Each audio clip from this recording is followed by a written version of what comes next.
j'ai déjà donné en quelques petites lignes une première présentation. Je pense qu'on peut dire aussi que vous êtes hyperactive, hein, vous êtes doté d'un esprit de compétition certain, vous aimez relever les défis, et puis le risque ne vous fait pas peur. Alors, sur ces positions de risque, je pense qu'on reviendra sur le risque et le côté sportif. Peut-être pour commencer, une petite réaction sur notre table ronde. Vous avez écouté les échanges. Alors, vous êtes pour la Outlook, pour l'Impact? Alors tout à fait, donc d'abord merci à tous, merci à l'AMRAE de m'avoir invité pour cette keynote finale, merci à son président Olivier Wild, merci à sa vice-présidente également, mon amie Brigitte Boucaud, et puis merci à Hubert Delétoile et ses équipes pour cette préparation. Petite précision, je suis hyperactive, mais c'est un adjectif, je n'ai pas été diagnostiquée hyperactive. Donc c'est juste au naturel et sans maladie aucune. Ma réaction à la table ronde, bon, qui était très riche et vraiment brillante, c'est les constats sur l'urgence. Oui, on les partage tous, hein, sur cette urgence climatique, indéniablement, on les partage tous. Et au cas où on aurait dormi pendant la prise de conscience collective, je crois qu'on est ramené à la réalité tous les jours, non seulement en tant qu'entrepreneur ou chef d'entreprise, mais surtout en tant que citoyen. Qui sommes insérés dans la société, dans nos familles. Et si on n'avait pas une prise de conscience personnelle, ça a été rappelé par certains intervenants, de toute façon, on a une prise de conscience dans sa famille, par nos enfants, par les nouvelles générations. Et donc la prise de conscience collective se fait. Donc la question, si je prends ma casquette de représentante du MEDEF et des 190 000 entreprises que je représente, c'est de se dire quelles sont les actions stratégiques que collectivement, individuellement, à échelle de chaque entreprise, PME, TI ou grand groupe, nous pouvons faire. Et donc, cette transformation nécessite des investissements colossaux. Et ça a été rappelé, c'était vraiment bien votre table ronde, parce que ces investissements colossaux, c'est non seulement des euros, bien sûr, c'est non seulement des hommes et du temps humain, bien sûr, mais c'est aussi de la formation. Et tant qu'on n'a pas conscience effectivement clairement du problème, on peut se dire il faut que j'investisse de manière colossale, mais on ne mesure pas exactement pourquoi. Donc ça, c'est vraiment important. Alors, pourquoi ça peut paraître parfois compliqué, néanmoins? Et pourquoi régulièrement dans le journal, les entreprises sont épinglées ou diabolisées parfois par d'autres parties prenantes? Pourquoi ça peut paraître compliqué de se dire finalement on est incompris ou on nous taxe d'une certaine forme d'inconscience de la situation et de l'urgence. Alors il y a deux paradoxes. C'est d'une part urgence et temps long. C'est compliqué de gérer l'urgence et la prise de conscience que ça ne va pas et qu'on ne peut plus aller plus loin, et en même temps le temps long pour changer les choses, pour faire la transition, pour faire la transformation. Je vais vous donner deux exemples qui m'ont marqué dans des voyages personnels que j'ai faits. Une année, je suis parti en vacances en Corée. Et je suis allé sur la zone démilitarisée qui sépare les deux Corées, la Corée du Nord, la Corée du Sud. Cette zone démilitarisée, depuis les événements de Corée, il n'y a plus une personne humaine, plus une présence humaine qui a pu franchir ces 2 kilomètres qui séparent les deux pays. On a vu réapparaître une biodiversité incroyable après 50 ans. Deuxième exemple, le Costa Rica. En 1948, le Costa Rica dit bon, moi je veux plus de militaires et puis je vais tout miser sur la biodiversité. Et c'est vrai que quand vous vous promenez au Costa Rica, la biodiversité est florissante. Il y a des espèces animales, végétales incroyables. Et toute la population est hyper consciente de tout ça. Et quand vous visitez un parc, là-bas, on vous montre la petite bête que vous n'auriez jamais vue si vous n'y avez pas prêté attention, tellement vous êtes pressé, tellement vous êtes dans l'immédiateté. Et donc, c'est une culture qui a changé. Ce que je veux dire par là, c'est que c'est un paradoxe qui est parfois compliqué quand on se place du point de vue de l'entreprise, de se dire « je dois investir de manière colossale, humainement, financièrement, en formation », mais ça ne donnera pas de résultats tout de suite. Or, la société, les enjeux sociétaux, pour des raisons soit idéologiques, soit des raisons d'hyper-conscientisation du problème, sont beaucoup plus pressés que l'impact du cycle d'investissement humain financier que l'on peut faire. Donc voilà, ça c'est un premier paradoxe. Et puis le deuxième paradoxe, parfois, qui peut irriter le monde de l'entreprise, c'est le syndrome de culpabilité versus offreur de solutions. C'est-à-dire que les entreprises investissent quand même massivement. Et quand il y a le recours à l'accompagnement public, et j'ai été très enthousiaste au propos du représentant de l'ADEME, oui, il y a une aide, il y a un accompagnement, mais tout le monde sait que, en gros, les aides, c'est 35% d'aide d'un projet industriel. 65%, le reste, c'est l'investissement de l'entreprise. Donc c'est toujours un petit peu difficile de se dire, finalement, on se sent parfois coupable, donc il faut simplement faire parler de soi et dire ce que l'on fait en offreur de solutions.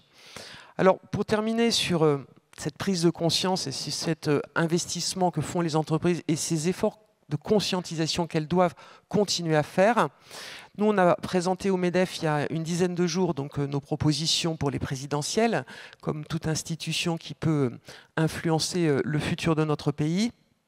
Donc on a fait une plateforme qui s'appelle « Pour faire réussir la France », et pas que la France, nous l'espérons. Et donc sur ces sujets du climat, on a fait une petite dizaine de propositions.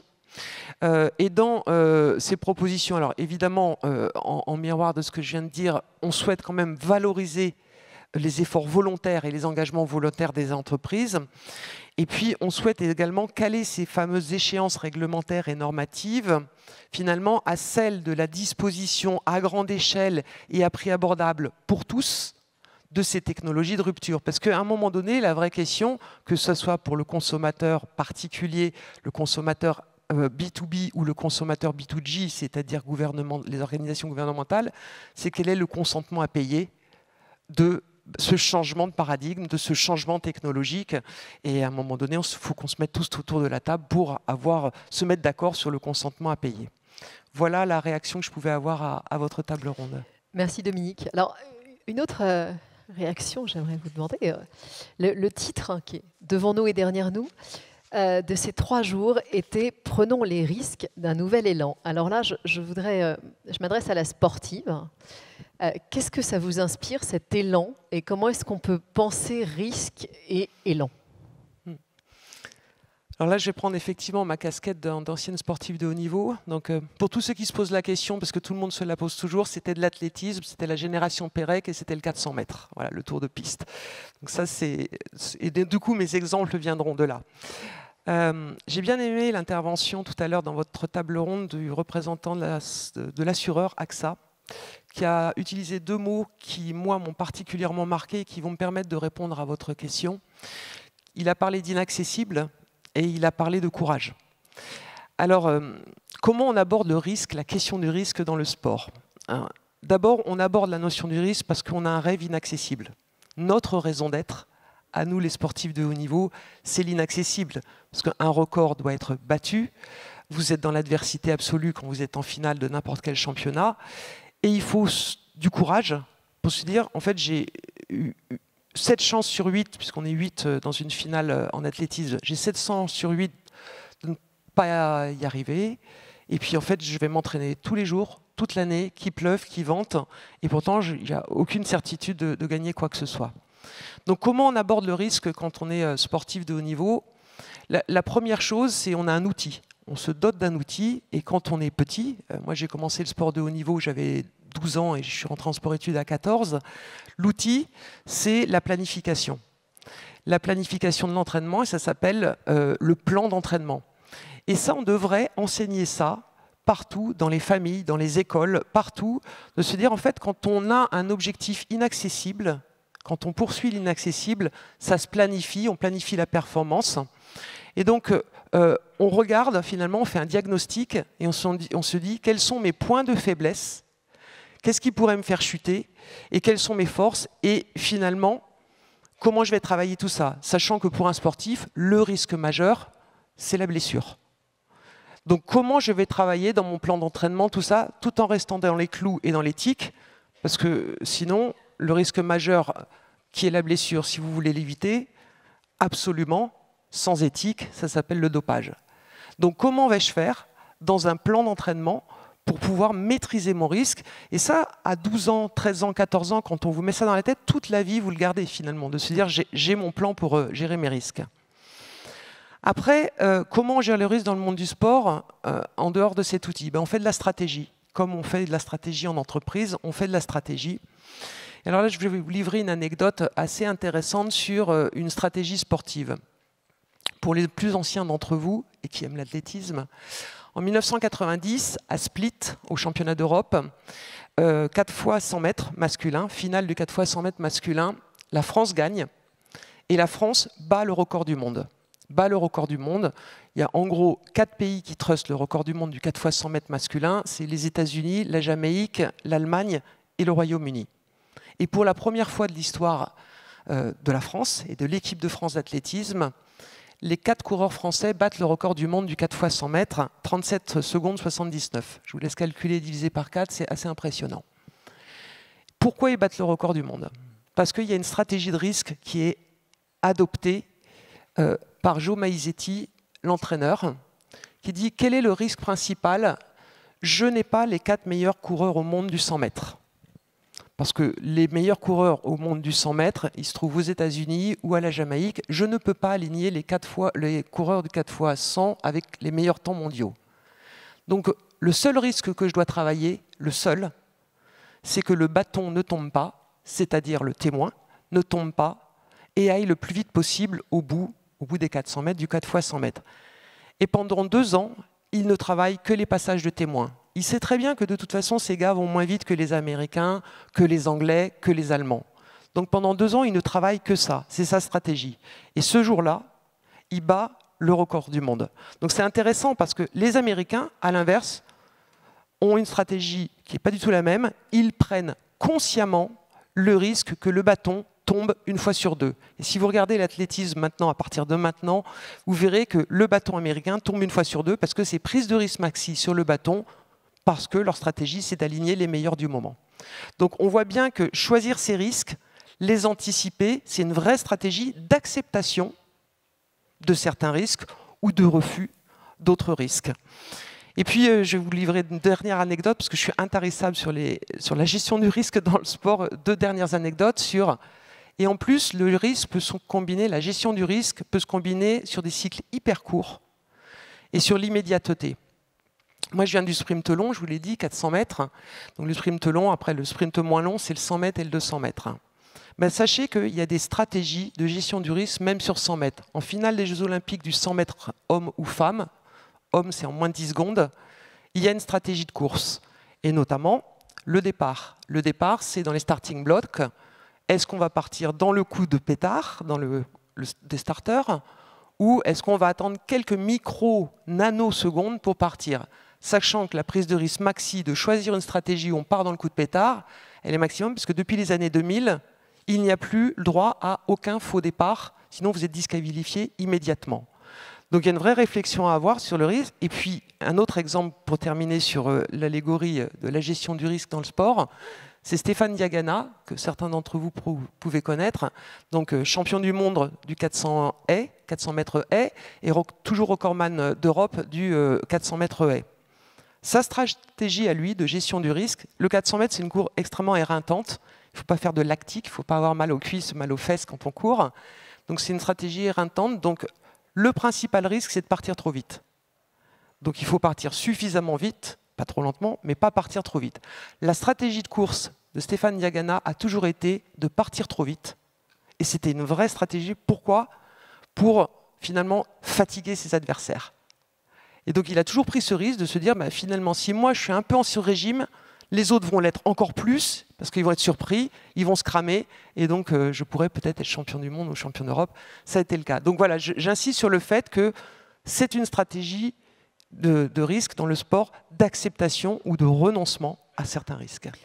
Est-ce que cette stratégie que vous avez développée, acquise dans le sport, vous l'utilisez encore aujourd'hui en tant que dirigeant d'entreprise dans votre quotidien? Alors oui, parce que je pense que déjà, je n'aurais jamais créé d'entreprise si je n'avais pas eu finalement intrinsèquement cette gestion du risque dans mon comportement, je dirais, de tous les jours et en tout cas futur entrepreneurial. Moi, quand j'ai créé mon entreprise il y a une trentaine d'années, donc moi je suis spécialiste de l'innovation et de la stratégie d'innovation. j'étais dans un monde où il n'y avait que des hommes qui étaient de la génération baby-boomer. Ils étaient tous centraliens ou polytechniciens. Et donc, moi, j'étais ni centralienne ni polytechnicienne. Je n'étais pas ingénieur, j'étais de formation philosophe et Sciences Po. J'avais moins de 30 ans et j'étais une femme. Et donc, dans ce métier de l'ingénierie de l'innovation, c'était compliqué d'exister. Et qu'est-ce que j'ai fait? Je me suis rapproché de mes pairs. Et puis j'ai surtout eu confiance. Confiance dans le fait que j'avais une vision et que dès lors que j'avais une confiance, je donnerais confiance et donc je balayais le risque. Et j'y reviendrai tout à l'heure.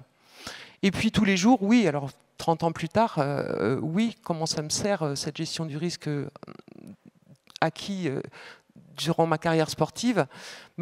C'est que je pèse tout le temps, dans toute décision, je pèse toujours les risques relatifs. Que ce soit dans une décision RH ou dans une décision pour mes clients, je pèse les différents risques et c'est ce qui me permet de décider. Et c'est important aussi de rappeler ça, de se dire que vous, dans vos métiers de risk manager, l'analyse du risque, c'est avant tout une aide à la décision, une levée d'incertitude, mais ce n'est pas toujours quelque chose qui mène à stériliser l'action ou à empêcher l'action ou à aller dans surtout ne prenons pas de décision. C'est exactement l'inverse. L'analyse du risque incite à l'action et à la décision. Et donc du coup, pour faire le lien entre je dirais, la partie sportive et la partie un peu plus managériale et économique, prendre le risque d'un nouvel élan, c'est un petit peu situs altus fortius, quelque part. C'est se dire, ça ne fonctionnera pas si l'on n'a pas confiance dans le risque, si on n'a pas confiance toujours. Donc il faut, alors dans mon métier, il faut en gros gagner la bataille de la confiance pour l'innovation. Et c'est par extension, je dirais, qu'il faut avoir confiance dans les entreprises parce que justement, elles utilisent le risque pour progresser et pour faire progresser, ce faisant, la société. Alors à un rythme qu'il faut parfois intensifier et accélérer. Votre message pour les responsables des risques qui nous écoutent et plus largement pour les dirigeants d'entreprise, ça va être autour de la confiance, un optimisme Oui, la confiance, oui, avant tout. Avant tout la confiance, parce que ça va. Enfin, c'est pas intuitif de parler toute la journée de risque et pendant 3 jours de risque, et puis de se dire bon, à la fin, j'ai quand même encore confiance. Donc moi, le mot de la fin, c'est quelqu'un l'avait dit avant moi, mais n'y voyez pas de conclusion hâtive. C'est n'ayez pas peur. C'est n'ayez pas peur. Un enfant qui naît sur cette terre a 100% de probabilité de mourir. Le tout, c'est de savoir quand et comment. Donc, gérer les risques, finalement, c'est améliorer ses conditions de vie, son espérance de vie. Et l'entreprise, quand elle gère bien ses risques, elle donne cette espérance, et une espérance qui va finalement au-delà de la vie de l'entrepreneur lui-même, puisque je ne dis pas que c'est la pérennité de l'entreprise, va au-delà de l'espérance de vie de l'entrepreneur. Alors, je ne dis pas que la gestion du risque, c'est la vie éternelle, mais la gestion du risque, c'est la vie quand même, et donc n'ayez pas peur.